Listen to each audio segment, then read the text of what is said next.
पारदर्शिता, शुचिता, उत्तरदायित्वता। ये गीता को इन्होंने जमीनी हकीकत बनाया जब गांव के बच्चे को बिना प्रयास के नौकरी का पत्र मिला।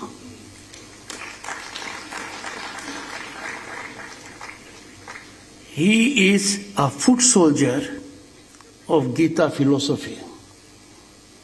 और ये कोई आसान काम नहीं है। जब भी कोई आदमी पद पर आसीन होता है, उससे जो एक्सपेक्टेशंस होती हैं वो वाजिब नहीं होती हैं। आप तो कर ही सकते हो, आपको क्या जोर आता है, कर दीजिए ने।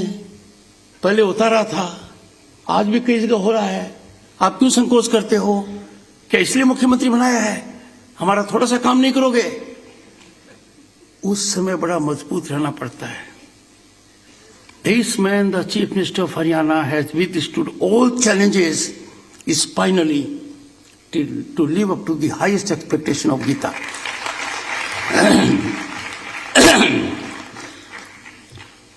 ज्ञानानंद जी महाराज ने, पहले तो उनका नाम ही ज्ञान आनंद, संक्षिप्त व्यक्तित्व में, बहुत संक्षिप्त व्यक्तित्व था इनका, पर पूरा सार हमारे सामने रख दिया। गीता की फिलॉसफी की आवश्यकता भी रख दी और चैलेंजेस भी रख दिए। मन करता है और माननीय मुख्यमंत्री जी इसको साकार करेंगे कि मेरी ज्ञानानंद जी महाराज जी से लंबी चर्चा हो, तो मेरा तो फायदा होगा ही, पर पद की वजह से वो फायदा व्यापक स्तर पर भी होगा। ऐसा मुख्यमंत्री जी करेंगे, ऐसा मेरा अनुरोध है। आज के कार्यक्रम की एक खास बात है। प्रधानमंत्री जी जब आए 2014 में, तो उन्होंने देश को देखा कि हमारे देश का जो ईस्टर्न पार्ट है वो उतना विकसित नहीं है जितना दूसरे हिस्से हैं। तो उन्होंने कहा, look east, act east. Look east की पॉलिसी की शुरुआत 90 के दशक में हुई थी। I was elected to Lok Sabha in 1989 and was privileged to be a union minister then. पर एक्ट ईस्ट की ये हुई। आपने इसमें एक नया आयाम जोड़ दिया है। आज के दिन जो आपका स्टेट पार्टनर है आसाम, वो नॉर्थ ईस्ट के लिए बहुत महत्वपूर्ण है।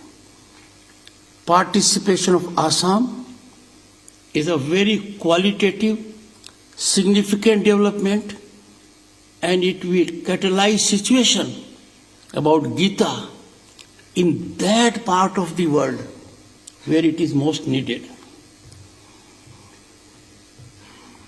The presence of Honorable Culture Minister, Government of Assam, Shri Vimal Boraji, is therefore very significant.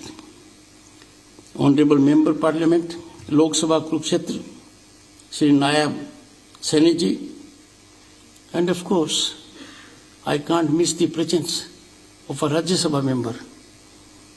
I happen to be Chairman Rajya Sabha. Shri Sudhanshu Trivedi, enormously talented, has made you known what an intellectual challenge I face in Rajya Sabha. He is very thorough. We have in the audience also very distinguished members. I am not naming them, I may miss out someone. Vice Chancellor Kurukshetra University, Shri S.N. Sachdeva ji.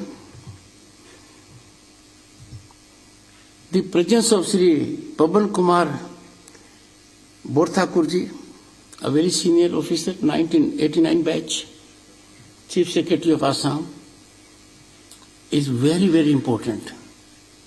If a state is represented by the Chief Minister on the bureaucratic side and the Minister concerned on the executive side, it means their total involvement with the program.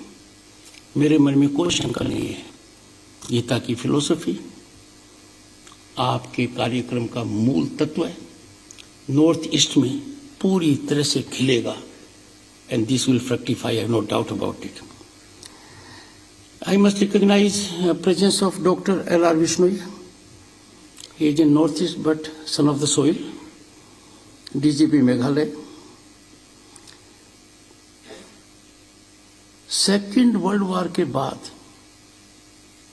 दुनिया ने इतनी पीड़ा कभी नहीं देखी है जो आज देख रही है. We are virtually sitting on a volcano. दुनिया के दो कॉन्फ्लिग्रेशंस,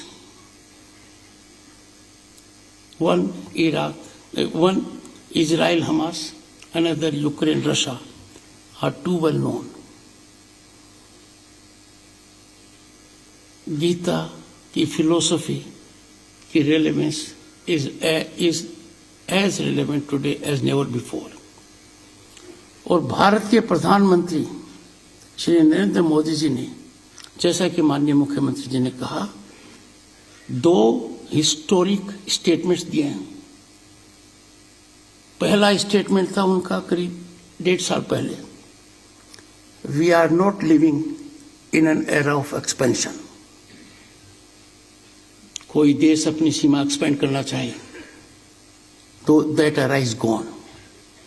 but in saying so, India's Prime Minister took pride.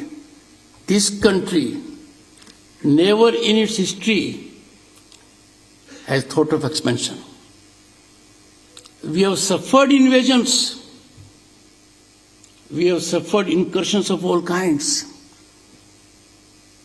पर भारत में रहने वाला न तो किसी राजा ने, न भारत ने कभी भी एक्सपेंशन को अपनी पॉलिसी किया है. We have never believed in it. And second, जब दुनिया के सामने दो बड़े मुद्दे थे तो प्रधानमंत्री जी ने, टेकिंग गाइडेंस फ्रॉम गीता, उन्होंने कहा हर संभव प्रयास होना चाहिए to avoid war through dialogue.